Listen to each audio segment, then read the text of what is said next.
Hello दोस्तों। तो आज के इस वीडियो में आपको मिलेगा एक मस्त कंसेप्ट, बढ़िया मिलेगा आज का एक कंसेप्ट जिससे आपके न्यूमेरिकल्स डेरिवेशन बोर्ड में भी सब सोल्व होंगे। आपके एंट्रेंस एग्जाम की तो बात ही कर रहे हैं, बोर्ड भी साथ आ गया क्योंकि इसमें डेरिवेशन भी दिखाए कुछ। तो सबसे पहले आज बेसिक देखते हैं, उसके बाद उससे आगे चलेंगे। लेकिन पता तो चले कि हम किस चीज़ का बेसिक देख रहे हैं, पता भी चल जाएगा आपको। पहले मैं पूछ लूँ कुछ आपसे कि जैसे एक पॉइंट चार्ज रखा हुआ है यहाँ पे क्यू नाम का, मैं उसके पास में कोई दूसरा क्यू नाम का या क्यू नोट नाम का एक चार्ज लेके आ रहा हूँ, कोई भी चार्ज। ये मान लो मैं टेस्ट चार्ज लेके आ रहा हूँ। टेस्ट चार्ज पता नहीं क्या होता है, पिछले लेक्चर में बता रखा है। तो ये इस पे कोई फोर्स अप्लाई कर रहा होता है, करता है कोई फोर्स अप्लाई। वो फोर्स कितना अप्लाई करता है अब बता दोगे तो, K Q one Q top on R square, क्योंकि गुलाम अंकल ने सब रटा हुआ रखा है इतना तो। लेकिन क्यों करता है मैं तो वो पूछ रहा हूँ ना, ये नहीं पूछ रहा कितना करता है। बात नहीं समझ में आ रही है? आ रही है समझ में। जैसे एक मैग्नेट रखी हुई है, ये मान लेते हैं एक मैग्नेट है, इसके पास में कोई दूसरे आयरन के टुकड़े को या कोई और मैग्नेट लेके आते हैं, तो इस पे कोई ना कोई फोर्स अप्लाई करता है। ये मैग्नेट इस पे फोर्स अप्लाई करेगी, करती है। क्यों करती है ये पूछ रहा हूँ मैं, क्यों? क्योंकि इनका जन्म जन्मांतर का रिश्ता बना हुआ है, क्या प्यार है इनमें, इस वजह से अप्लाई करता है कुछ। ऐसा कुछ नहीं है, समझ भी सकते हैं ऐसा। क्योंकि एक मैग्नेट अपने चारों ओर एक फील्ड प्रोड्यूस करता है जिसे बोलते हैं मैग्नेटिक फील्ड। Magnetic field. तो ठीक उसी प्रकार एक चार्ज अपने चारों ओर एक फील्ड प्रोड्यूस करता है जिसे बोलते हैं इलेक्ट्रिक फील्ड। क्या बोलते हैं? Electric field. जब भी इस चार्ज के इलेक्ट्रिक फील्ड में कोई दूसरा चार्ज आएगा तो ये उस पर फोर्स लगाएगा। तो किस वजह से फोर्स लग रहा होता है इन पे? इलेक्ट्रिक फील्ड की वजह से इन पे फोर्स लग रहा होता है। तो इसी तरह आयरन पे मैग्नेटिक फील्ड की वजह से लग रहा होता है। तो ये मैग्नेट तो अगले चैप्टर में देखेंगे, मैग्नेट आएगा तब बात कर लेते हैं आज इलेक्ट्रिक फील्ड की। तो आज का पता चल गया, अपना टॉपिक क्या होगा, हम देखेंगे कंसेप्ट ऑफ इलेक्ट्रिक फील्ड।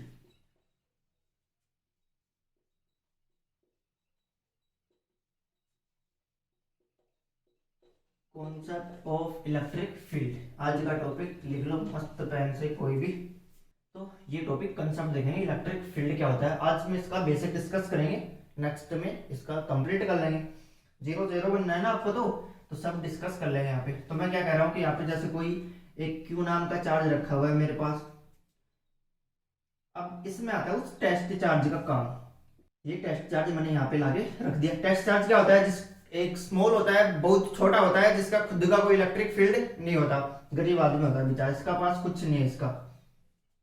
ये क्यू, जब ये इस क्यू के पास में इसको लेके आते हैं तो ये इस पे एक फोर्स अप्लाई कर रहा होता है, एक फोर्स अप्लाई करता है। मान लो ये पॉजिटिव है तो ये इस पे इस तरह से एक फोर्स अप्लाई करेगा, पॉजिटिव करेगा या नहीं, क्योंकि ये भी पॉजिटिव होता है। जो अपना टेस्ट चार्ज मानते हैं अपन उसको पॉजिटिव मानते हैं। क्यों करता है? क्योंकि ये अपने चारों ओर एक फील्ड प्रोड्यूस कर रहा होता है जिस वजह से इस पे एक फोर्स लगता है। क्यों? क्योंकि ये एक फील्ड प्रोड्यूस कर सकता है, कर सकता नहीं है, चार्ज करता है ये फील्ड प्रोड्यूस। तो मैं ऐसे लिख दूं, एवरी चार्ज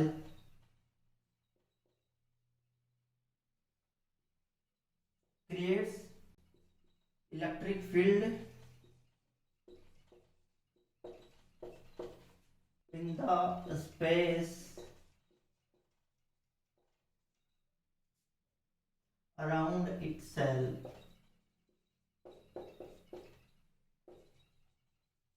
क्या? Every charge creates an electric field in the space around itself, कि एक चार्ज अपने चारों ओर स्पेस में एक फील्ड प्रोड्यूस करता है जिसे बोलते हैं इलेक्ट्रिक फील्ड। ये होगी इलेक्ट्रिक फील्ड की परिभाषा, कि कोई भी चार्ज स्पेस में अपने चारों ओर एक इलेक्ट्रिक फील्ड प्रोड्यूस करता है। कैसे करता है ये क्यू चार्ज, कैसे करता है, क्या उसका नेचर है इस वजह से करेगा? क्यों ऐसे बोलोगे? पानी गर्म होने के बाद भाप क्यों देता है? देता है, अगले की मर्जी। लोग पीने के बाद गाली क्यों देते हैं? उसकी मर्जी। तो यहाँ पे चार्ज है प्लस नाम का, है ना, इस पे मेरे को इलेक्ट्रिक फील्ड का पता करना है। इलेक्ट्रिक फील्ड का पता करना है, किसी भी पॉइंट पे इलेक्ट्रिक फील्ड का पता करना है कि इसके कारण कितना इलेक्ट्रिक फील्ड होगा किसी भी पॉइंट पे।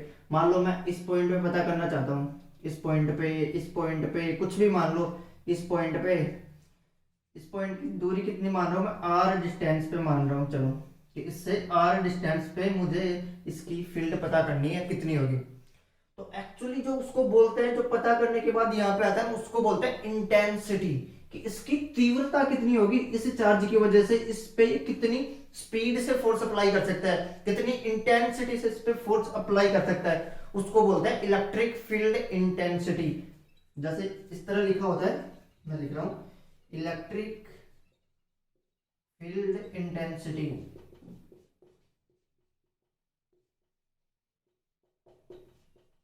जिसको वेक्टर ई बोलते हैं। Normally vector E, electric field intensity को सब इलेक्ट्रिक फील्ड ही बोलते हैं सब, या मैं भी यही बोलता हूँ, मैं भी सब में आ रहा हूँ, सब यही बोलते हैं इलेक्ट्रिक फील्ड इंटेंसिटी को इलेक्ट्रिक फील्ड बोलते हैं। लेकिन ये क्या होता है, आप याद रखना, इलेक्ट्रिक फील्ड नहीं होता, इलेक्ट्रिक फील्ड इंटेंसिटी होती है ई, कि किसी भी पॉइंट पे किसी चार्ज के कारण कितना इलेक्ट्रिक फील्ड होगा, उसे बोलते हैं इलेक्ट्रिक फील्ड इंटेंसिटी, जिसे वेक्टर ई से रिप्रेजेंट किया जाता है। और इसकी वैल्यू कितनी आती है, मान लो मुझे इस पॉइंट पे पता करना है, तो मैं यहाँ पे लाके पहले एक क्यू नोट नाम का चार्ज रख दूंगा। पता करने के लिए सबसे बढ़िया बात है क्यू नोट, जो कि टेस्ट चार्ज है, लाके रख दो। तो इंटेंसिटी कितनी आती है मेरे पास, E equal to vector F upon Q naught. ये क्या आ रहा है, ये इंटेंसिटी का फॉर्मूला होता है। वेक्टर F क्या, कि इन दोनों के बीच में जितना फोर्स लग रहा होगा अपॉन इस टेस्ट चार्ज का मैग्नीट्यूड, इसके इलेक्ट्रिक फील्ड की इंटेंसिटी बताता है। किसी भी पॉइंट पे देख लो आप, जैसे इस पॉइंट पे पता करना है मेरे को, तो इस पॉइंट पे क्यू नोट ले आओ, और इस पॉइंट की इस पॉइंट से दूरी मान लो कैपिटल आर है, तो यहाँ पे कितना फोर्स लग रहा होगा, F upon Q naught. F की वैल्यू कितनी होगी, K Q one Q two upon R square, F की वैल्यू आएगी, और ये क्यू नोट। तो ये बताता है electric field intensity each point, किसी भी पॉइंट पे पता करने के लिए सबसे पहले टेस्ट चार्ज लाके रख देंगे, वहां पे कितना फोर्स लग रहा है अपॉन क्यू नोट। ये इसका फॉर्मूला हो गया इलेक्ट्रिक फील्ड इंटेंसिटी का। तो अब बात करते हैं इलेक्ट्रिक फील्ड इंटेंसिटी की, क्या होती क्या है। तो E जो मिल रहा है मेरे को वेक्टर E, ये क्या होगी, एक वेक्टर क्वांटिटी, इसकी यूनिट क्या होगी, यहां से देखेंगे इसकी यूनिट न्यूटन पर कूलम, फोर्स की यूनिट न्यूटन, चार्ज की यूनिट कूलम, ये इसकी यूनिट होगी। इसकी डायमेंशन क्या होगी, वीमा। फोर्स की कितनी होती है, M L T minus two upon charge की कितनी होती है 80। तो यहां से इसकी डायमेंशन क्या मिलती है मेरे को, M L T minus three A minus one, ये इसकी डायमेंशन, ये क्या होगी एक इसकी डायमेंशन। और ये क्या है, एक वेक्टर क्वांटिटी है, इसकी डायरेक्शन किस पे डिपेंड कर रही है, फोर्स पे, डायरेक्शन ड्यू टू फोर्स, इसकी डायरेक्शन फोर्स पे डिपेंड कर रही है।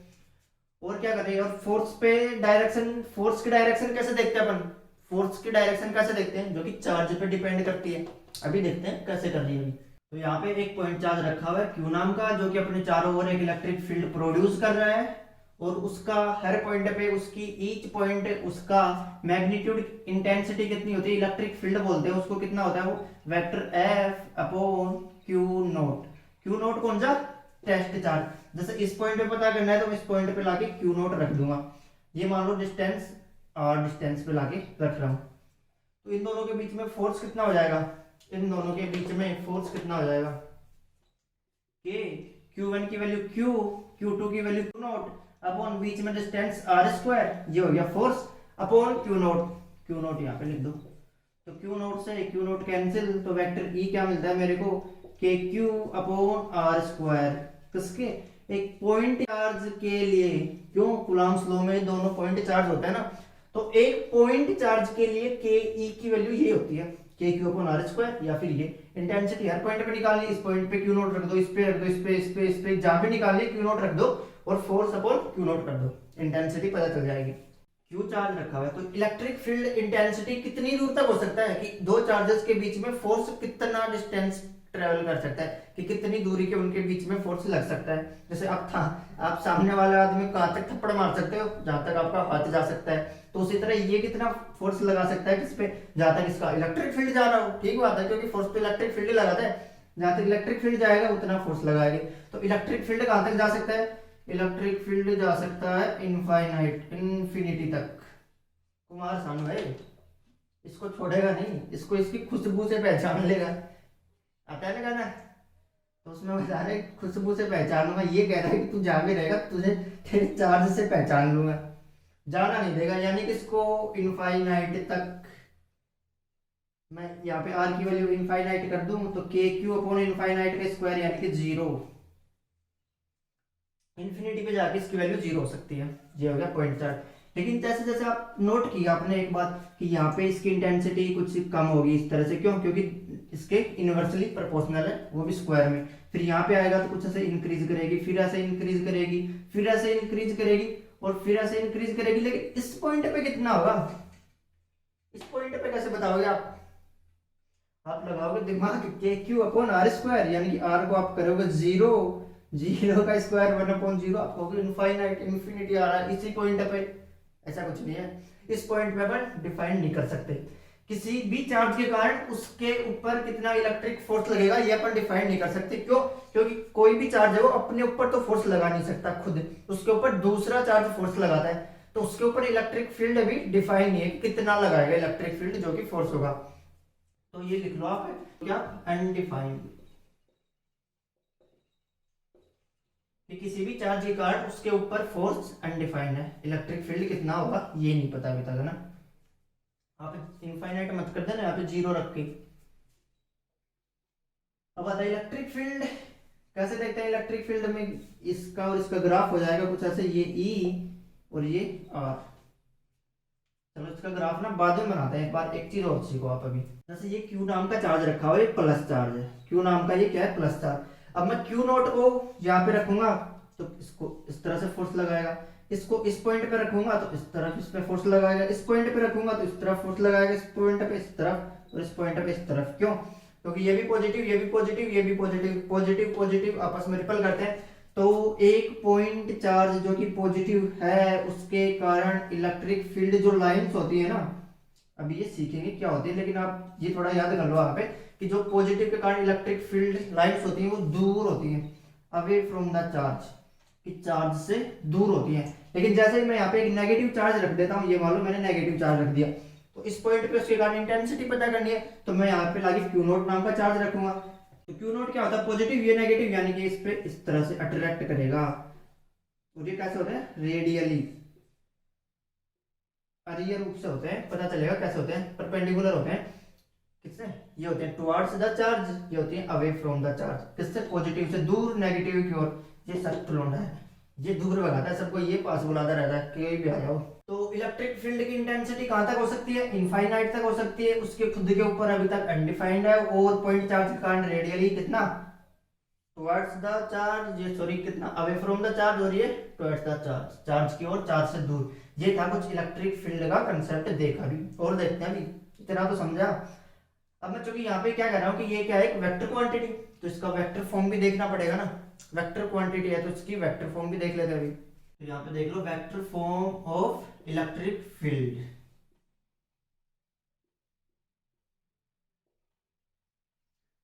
कि मान लो कि यहाँ पे एक पॉइंट चार्ज रखा है क्यू नाम का, और उससे आर डिस्टेंस पे, कितना, आर डिस्टेंस पे एक क्यू नोट नाम का मैं चार्ज रखूंगा, उसी से तो पता चलेगी इंटेंसिटी कितनी होगी इस पॉइंट पे। तो ई को क्या लिख सकता हूं मैं, K Q upon R square, direct लिख दिया मैंने यहाँ पे क्या, के क्यू अपॉन आर स्क्वायर। या फिर आप फोर्स के टर्म से देखते हैं इसको, तो क्या होगा, ये इसका मैग्नीट्यूड आ गया ई का, ये मैग्नीट्यूड देख लो आप वेक्टर ई का। अब वेक्टर फॉर्म में देखना है तो इसमें मैग्नीट्यूड के साथ साथ डायरेक्शन भी होगी, तो vector F upon Q note, इस फील्ड पे कुछ, इसके कारण इस पॉइंट पे कुछ ये होगी इंटेंसिटी, इसका इलेक्ट्रिक फील्ड ये होगा। तो फोर्स कितना लग रहा होगा, के, ये बीच की डिस्टेंस आर है, Q, Q naught upon R square into Q naught, ये हो गया। और आर वेक्टर फॉर्म में है, ये क्या हो गया, इसका मैग्नीट्यूड, मैं लिख ले रहा हूँ यहाँ पे K Q upon R square, magnitude ठीक बात है इतना आ गया। लेकिन वेक्टर फॉर्म बोल रहा हूँ मैं, तो यहाँ पे क्या आएगा, एन कैप लगाना पड़ेगा ना मेरे को, डायरेक्शन कुछ ना कुछ, तो मैं एन कैप यहाँ पे डायरेक्शन लिख रहा हूँ। और एन कैप क्या होता है, उसमें बताया था अभी कूलम्ब लॉ में बताया था, वेक्टर फॉर्म देख रहे थे तो क्या होता है, vector N upon vector N का मैग्नीट्यूड, ये होता है यहाँ पे। तो अब देखो ये पॉजिटिव चार्ज मान रहा हूं मैं यहाँ पे, आप देखो एक बार केस बता रहा हूँ, पॉजिटिव चार्ज मैं यहाँ पे ले रहा हूँ, तो इसके कारण इलेक्ट्रिक फील्ड कुछ ऐसे होगा, अवे फ्रॉम द चार्ज, यानी कि इस वेक्टर आर की डायरेक्शन में होगा कुछ, होगा या नहीं? वेक्टर आर की डायरेक्शन में होगा, तो मैं यहाँ पे ऐसे लिख सकता हूँ vector E equal to K Q upon R square और आर की कैप, और आर की कैप की वैल्यू कितनी होगी? K Q vector R upon R square, और यहाँ पे वेक्टर आर का मैग्नीट्यूड जो कि कितना है? आर। वेक्टर आर का मैग्नीट्यूड आर, तो इसको मिटा के मैं आर की क्यूब कर दूं यहाँ पे, तो ये मिल गया मेरे पास क्या?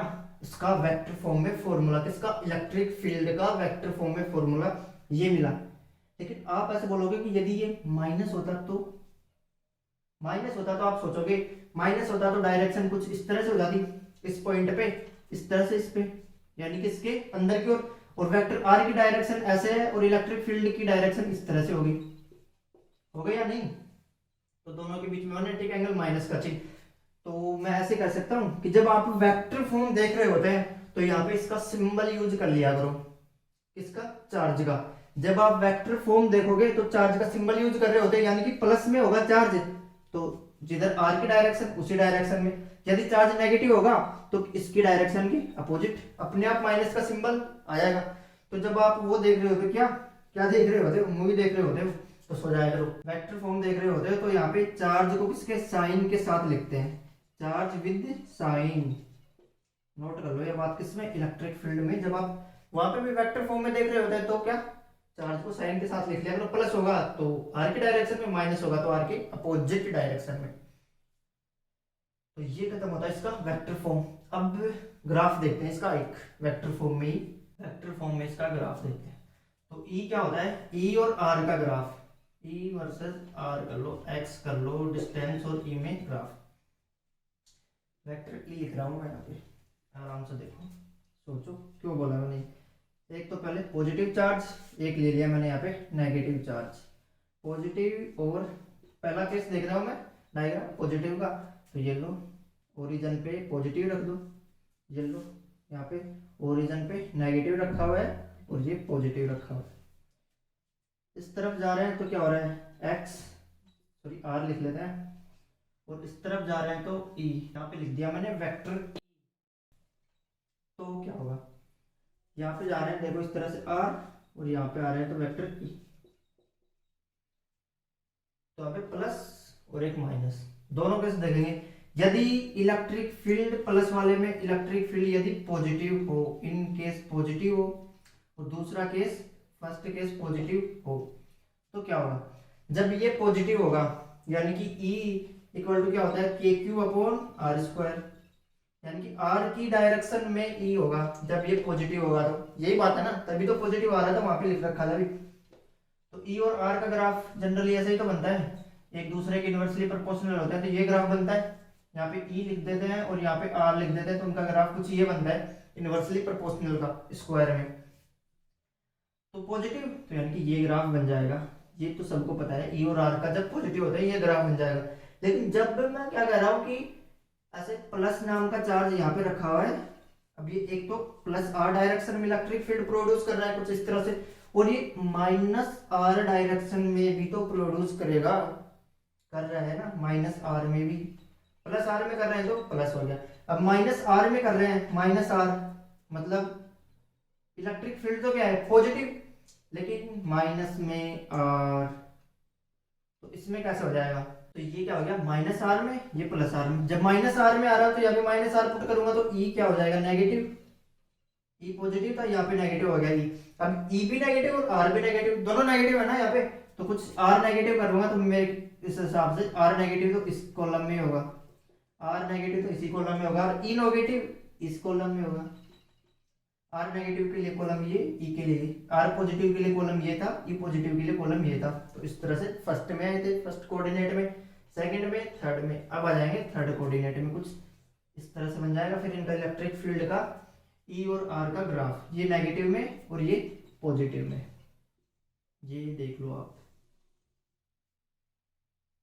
अब ये क्या बना दिया? नेगेटिव पॉजिटिव, ये वेक्टर ई और ये आर, वेक्टर ई लिख रहा हूं मैं यहाँ पे। यदि मैग्नीट्यूड लिखता मैं केवल यहाँ पे इस तरह से ई का मैग्नीट्यूड, तो ये ग्राफ नहीं बनता फिर मेरे पास में। यदि मैं मैग्नीट्यूड लिखता केवल तो फिर यही ग्राफ बनता, क्यों? क्योंकि मैग्नीट्यूड में तो नेगेटिव भी पॉजिटिव हो जाता है, तो मैग्नीट्यूड लिख देता मैं तो ये ग्राफ वैलिड नहीं होता। वेक्टर फॉर्म के साथ वैलिड है ये ग्राफ, मैग्नीट्यूड के साथ नहीं है। ये ध्यान रखना, कई बार ई के ऊपर वो लगाता नहीं है जनरली, पर हिंदी मीडियम वालों के साथ तो दुविधा होती रहती है। एक बार इंग्लिश में भी ट्राई कर लिया करो, हाँ घुमा लिया करो, चारों ओर घुमा रहे हो उस पर मार लिया करेगा, तो ये क्या होगा, इस तरह से वेक्टर लग रहा है या फिर मैग्नीट्यूड है, देख लिया करो। तो अब आते हैं वेक्टर में चल रहा है अपना, तो माइनस वाले में बात करते हैं कि यहाँ पे चार्ज नेगेटिव इस तरह से होगा, ये नेगेटिव चार्ज, तो इलेक्ट्रिक फील्ड कुछ इस तरह से इसकी ओर ही होगा। कैसे होगा? इसी की ओर होगा।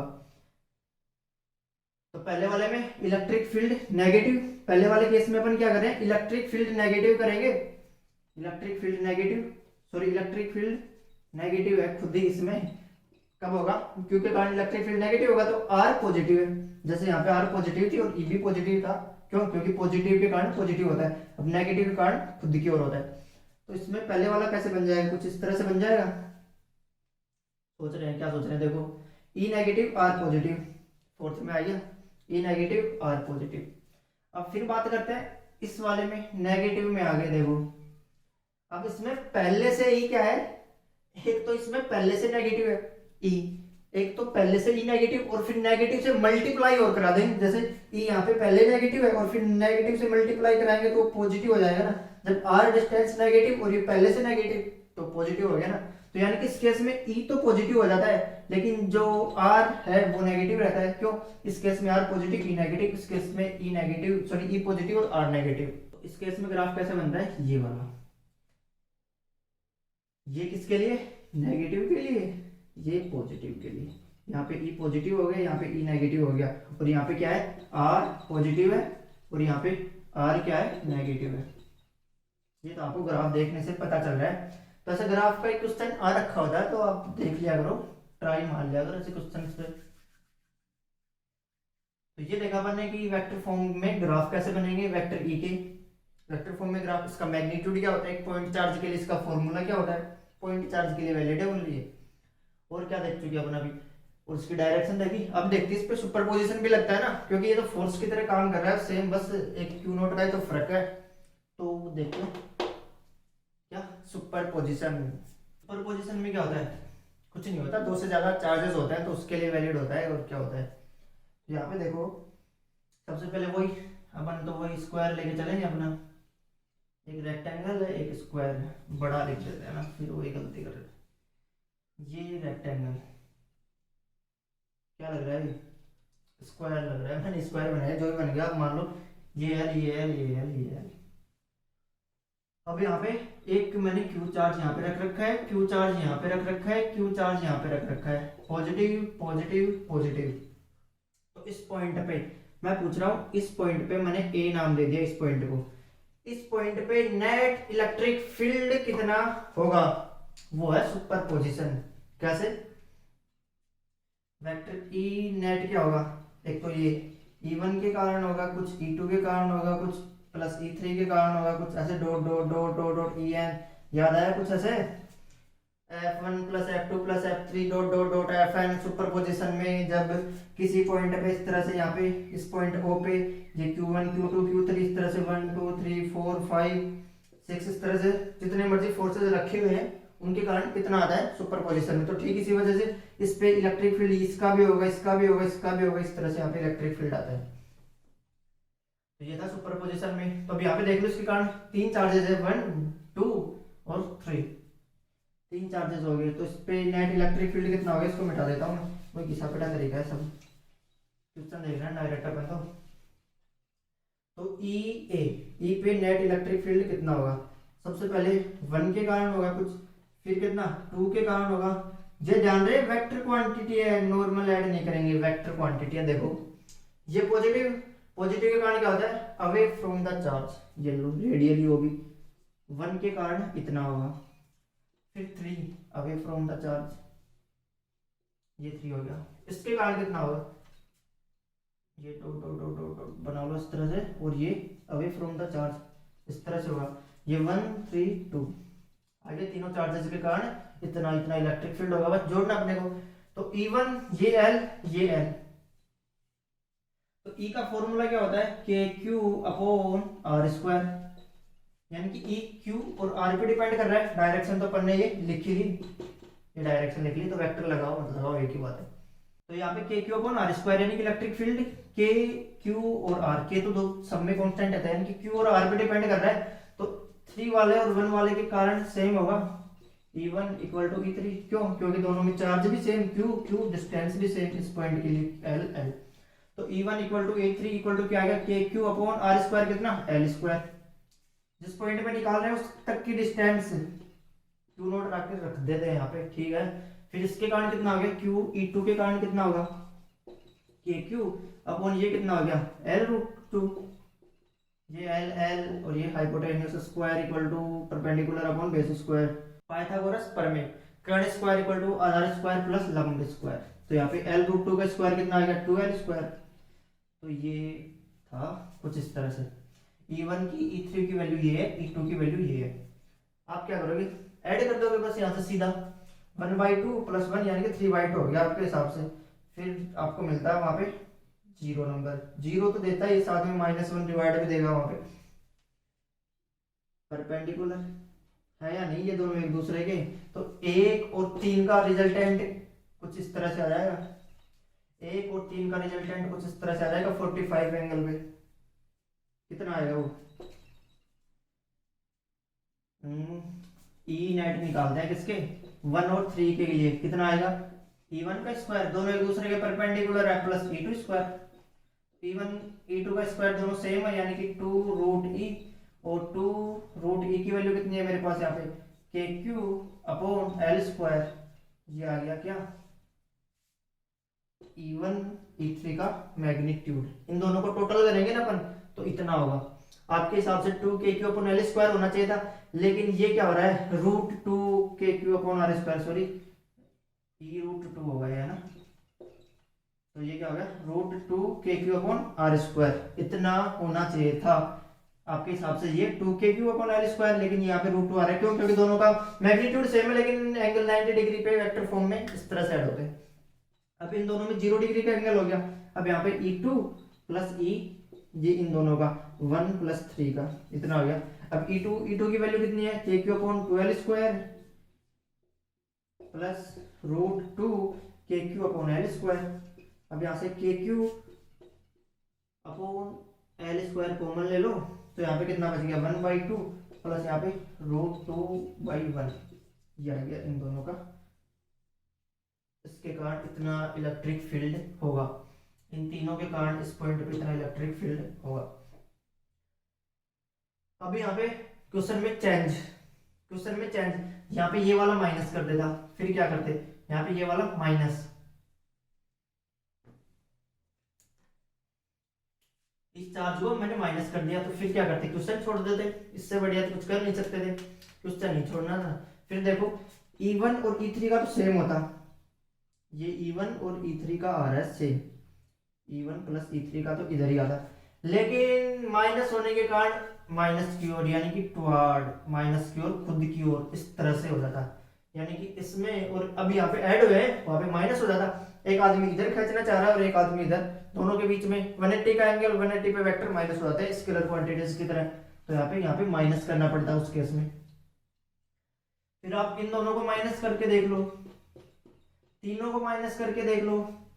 जब यहाँ पे इन दोनों को माइनस कर देंगे, यहाँ पे माइनस माइनस, फिर क्या होगा, माइनस माइनस करके देखो इधर, इसका हो जाता है इधर, क्यों? क्योंकि माइनस का अपनी ओर होता है, माइनस का अपनी ओर होता है, उस केस में यही आ जाता है, लेकिन डायरेक्शन में चेंज। अब रिजल्टेंट कुछ इस तरह से आ रहा है, उस टाइम पे रिजल्टेंट इस तरह से आता, तीनों माइनस कर देते, लेकिन मैग्नीट्यूड सेम था, मैग्नीट्यूड में कोई चेंज नहीं होगा।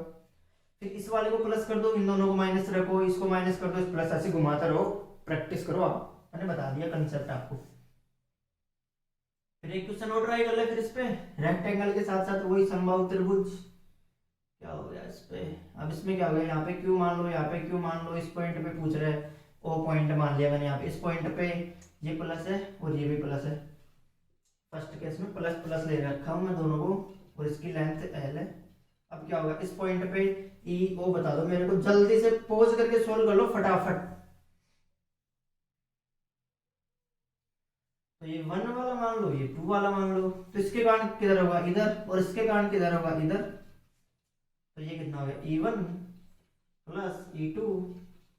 क्यों? क्योंकि ये पॉजिटिव चार्ज है, पॉजिटिव से दूर, ये पॉजिटिव दूर। E1 की वैल्यू कितनी होगी, KQ upon R square L square. E2 की value KQ upon L square. अभी ये क्या है, वेक्टर फॉर्म में है। चलो यहाँ पे इसको हटा देते हैं, है ना। E1 इक्वल टू E2, दोनों का मैग्नीट्यूड सेम आएगा, कितना, KQ upon L square, KQ upon L square, दोनों का मैग्नीट्यूड यही आ रहा है। लेकिन अपन नॉर्मली ऐड नहीं कर सकते ना, क्योंकि यहाँ पे ये लगा हुआ तीर, ये सबसे बड़ी बीमारी है, वेक्टर लग रहा है तो डायरेक्शन देखनी पड़ेगी यहाँ पे। अब इनके बीच में एंगल कितना होगा, इनके बीच में एंगल कितना होगा, पता ही नहीं चल रहा कितना एंगल होगा। समबाहु त्रिभुज में कितना होता है, 60 डिग्री का होता है, तो ये दोनों क्रॉस सेक्शन में आ रहे हैं, ये भी 60 डिग्री का हो रहा है, इतना क्या सोच रहे हो आप।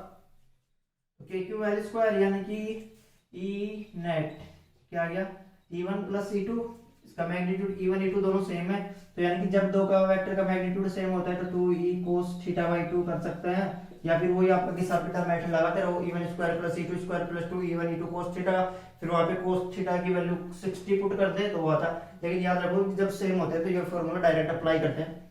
जब मैंने वो पढ़ाया था तब बताया था, बेसिक फिजिक्स में बता रखा है ये। तो E नेट कितना आ गया 2, E का मैग्नीट्यूड कितना है KQ अपॉन L स्क्वायर, और cos 60 बाई 2 होता, cos 60 बाई 2 यानी कि cos 30, और cos 30 की वैल्यू कितनी होती है, जो वो sin 60 की होती है, यानी कि √3 बाई 2, यानी कि √3 KQ अपॉन L स्क्वायर, ये आता आंसर इस केस में। अब फिर मैं एक केस आपको दे रहा हूं कि यहाँ पे माइनस कर दो, चलो यहाँ पे माइनस कर दो, फिर क्या होता, होना क्या था, छोड़ देते क्वेश्चन, होना क्या था, इसमें तो कोई चेंज होगा नहीं, बस इसमें चेंज हो जाएगा कि प्लस से इधर माइनस हो जाएगा, बस यही चेंज दिख रहा है आपको, घंटा दिख रहा है। देखो ये भी तो 120 का एंगल बन गया, फिर ये भी तो 120 का एंगल बन गया इन दोनों के बीच में। तो जब आप ऐड करोगे ना तो साइन यहाँ पे कितना हो जाएगा, देखो 120 बाई 2 cos 120 बाई 2 यानी कि cos 60 की वैल्यू कितनी होती है, जो sin 30 की होती है 1 by 2 KQ upon L square आ जाता, जब ये माइनस लेते तो। अब इसको माइनस ले लो, इन दोनों को माइनस में रख लो, तो फिर क्या हो जाएगा, नेट इलेक्ट्रिक फील्ड कुछ इस डायरेक्शन में आ जाता, मैग्नीट्यूड तो वो √3 होता है उसमें, लेकिन इसको प्लस ले लो माइनस, इस तरह से केस ट्राई करके भी खुद से देखना, नहीं बने तो बताना। अब वो छोटा सा हो रहा है क्या, वो देख लेते हैं न्यूट्रल पॉइंट, इसमें भी तो होता है एक उदासीन बिंदु, सब केस इसमें फोर्स की तरह पढ़ते आ रहे थे, तो न्यूट्रल पॉइंट नाना पार्टिकल में क्यों छोड़ रहे हैं, ये भी यहीं पे देख लेते हैं अभी। न्यूट्रल पॉइंट में क्या होता है, सिमिलर में क्या होता है, सिमिलर के प्लस प्लस या प्लस माइनस दोनों, इस तरह से पेड़ बना रहा हूँ, ये मत देखना ऊपर नीचे देखना, ये दोनों सिमिलर में क्या होता है, क्या पता ही नहीं चल रहा ना क्या समझाना चाह रहा हूँ मैं, ज्यादा आगे आगे आराम से देखो कि ये Q नाम का चार्ज रखा हुआ है प्लस है, और मैंने दूसरा Q नाम का चार्ज यहाँ पे रख दिया, तो इस दोनों के बीच में न्यूट्रल पॉइंट कहाँ होगा, उदासीन बिंदु कहाँ होगा, या फिर मैं ऐसे कह रहा हूँ कि एक तो वो था न्यूट्रल पॉइंट कहाँ होगा, एक क्वेश्चन ये, इन दोनों के बीच में मैं किसी Q चार्ज को कहाँ रखूं कि वो इक्विलिब्रियम में रहे, ये भी एक ही बात है। और फिर एक बात और कि इन दोनों के बीच में कहाँ पे E0 है, इलेक्ट्रिक फील्ड कहाँ पे 0 है, इन दोनों के बीच में इलेक्ट्रिक फील्ड कहाँ पे 0, तीनों एक ही बात है, और इन तीनों का एक ही रिलेशन है, किससे, फोर्स से, कि F नेट जहाँ पे 0 होगा वहीं पे ये तीनों चीजें एक साथ होंगी। F नेट 0 यानी कि E इक्वल टू क्या होता है, vector F upon Q not, जब ये 0 हो गया तो इलेक्ट्रिक फील्ड अपने आप ही 0 हो जाएगा, जब F को मैंने 0 कर दिया तो ये अपने आप 0 हो जाएगा। तो F नेट 0, यहाँ पे बोल सकता है क्वेश्चन को तीन तरीके से कि यहाँ पे न्यूट्रल पॉइंट कहाँ होगा, यहाँ पे किस चार्ज इक्विलिब्रियम में कहाँ होगा, यहाँ पे इलेक्ट्रिक फील्ड 0 कहाँ पे होगा, एक ही बात है, तीनों एक ही है। तो मैंने उसके लिए बता रखा आपको, सिमिलर के इनसाइड, अपोजिट के आउटसाइड, और जिसका मैग्नीट्यूड कम होता है उसके पास में, जिसका मैग्नीट्यूड कम होता है उसके पास में। तो आप इससे पिछले वाला वीडियो देख सकते हैं, उसमें बता रखा है कि न्यूट्रल पॉइंट में कंडीशन क्या क्या होती है। तो इस तरह से खत्म होता है अपना इलेक्ट्रिक फील्ड का बेसिक इंट्रोडक्शन। नेक्स्ट बेसिक क्या, ये समझ में आ गया तो पूरा ही समझ में आ गया आपको, बचा ही गया फिर इसके बाद में। तो मिलता है फिर नेक्स्ट वीडियो में। Thank you.